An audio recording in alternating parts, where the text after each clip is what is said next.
চিঙ্কু বাবা হাজির। বলো বাছা, তোমার কি সমস্যা? আমার তো অনেক বড় সমস্যা বাবা, আমি আপনার নামটা অনেক শুনেছি বাবা, ভণ্ড চিঙ্কু আমার বাবা। একটা সমাধান করে দেন। সব সমস্যা সমাধান করে চিঙ্কু বাবা। ইয়া, হা, হা, হা, হা, হা। বল তোর কি সমস্যা? হালা হাসি বাবা খুব। আমি তো 3 মাস হলো বিয়ে করছি বাবা, কিন্তু রাত হলে বউ আমাকে কাছে থাকতে দেয় না। গুরু তাইলে আমি যাই। হুমুন্দি কয় কি? আমি কি মরে গেছি রে? তুই যাবি?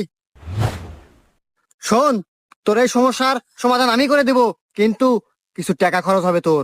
বাবা টাকা আমার যতই যাই, কিন্তু আমার সমস্যার সমাধান চাই।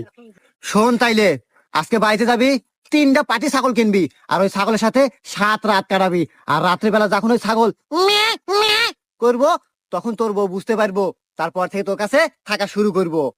ধন্যবাদ বাবা এত সুন্দর পরামর্শ দেওয়ার জন্য। জয় হোক চিঙ্কু বাবার, জয় হোক। যাই আমি ছাগল কিনেছি গে। এ গুরু এ কেবা বুদ্ধি